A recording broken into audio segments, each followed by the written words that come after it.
आज काय स्पेशलमध्ये मी रुपाली तुमच्या सगळ्यांचं स्वागत करत आहे. तर आज आपण बनवणार आहोत इडली चटणी रेसिपी. त्यासाठी लागणारं साहित्य आपण पाहूयात.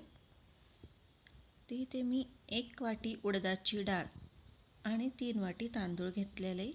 आपण हे स्वच्छ धुवून एक 4 ते 5 तासासाठी भिजत ठेवूयात. आणि अर्धा चमचा मेथीदाणे.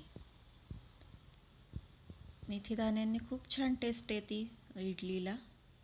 आता हे आपण स्वच्छ धुवून घेतलेलं आहे. आपण आता हे झाकून 4 ते 5 तासासाठी ठेवून द्यायचे. झाकून ठेवून देऊयात आपण, म्हणजे हे छान भिजन. आता हे पहा, मस्त अशी आपली डाळ आणि तांदूळ आता भिजलेले. आपण आता हे छान मिक्सरला बारीक करून घेऊयात. कधी पण अगोदर डाळ वाटून घ्यायची, मस्त अशी त्याची फाईन पेस्ट करून घेणार आहोत. इडलीला शक्यतो छान असं बारीक वाटून घ्यायचं आहे. त्यात डाळ वगैरे राहिली नाही पाहिजे. त्यात थोडंसं पाणी टाकून आपण ह्याची छान पेस्ट करून घेऊया. ते पहा, मस्त अशी आपली डाळ वाटली गेलेली. आपण ते एका पातेल्यात काढून घेऊ. इथे मी थोडंसं मोठं पातेलं घेतलं आहे, जेणेकरून आपलं पीठ फुगलं तरी ते खाली सांडणार नाही वगैरे. पहा, मस्त असं बारीक करून घेतले. आता आपण तांदूळही तसंच वाटून घेऊयात. डाळ अगोदर वाटल्यामुळे आपल्या जे भांड्याला जे पीठ चिटकलेलं असतं ते तांदूळ नंतर वाटल्यामुळे ते सगळं पीठ निघून येतं आणि आपल्याला फार काही असं ते काढत बसावं लागत नाही. त्यासाठी कधी पण अगोदर डाळ वाटायची आणि त्यानंतर तांदूळ वाटायचे. ते पहा, आपले तांदूळ छान असे वाटून झालेले आहेत आणि आपण हे दोन्ही आता छान एका पातेल्यात काढून घेऊयात. आणि हे छान आता मिक्स करून घ्यायचं आहे आणि जेणेकरून आपलं पीठ छान असं हलकं होईल आणि इडलीही आपली सॉफ्ट होईल. इथे मी पोहे वगैरे काही वापरलेलं नाही, फक्त एक्स्ट्राचं म्हणून तर मेथीदाणे तेही अर्धा चमचा आपण वापरलेला आहे.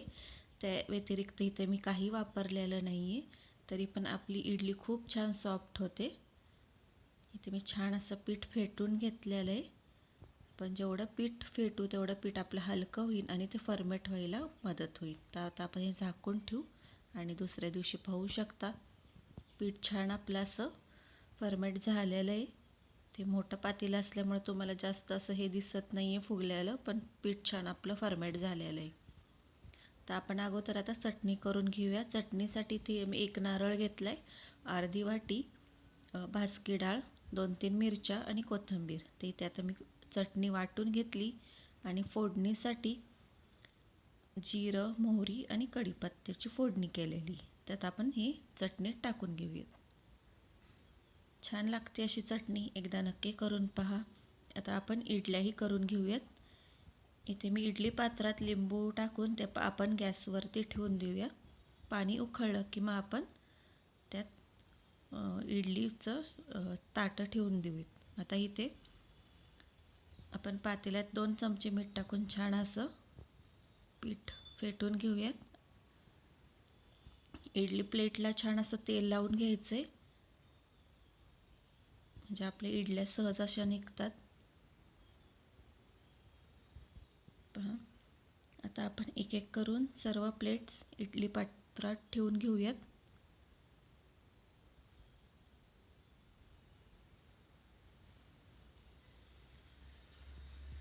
खूपही नाही भरायचं, जेणेकरून ते सांडलं जाईल. इथे मी खूप घट्टही पीठ नाही केलं आणि खूप पातळही नाही केलेलं, मीडियम असं पीठ आहे आपलं. पाणी आता छान उकळले. आता आपण सर्व प्लेट ठेवून देऊया इडली पात्रात.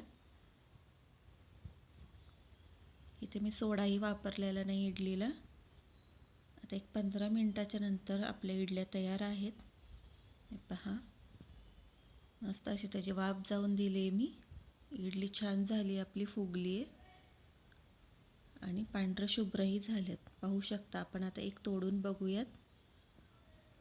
हे पहा किती सॉफ्ट झाली.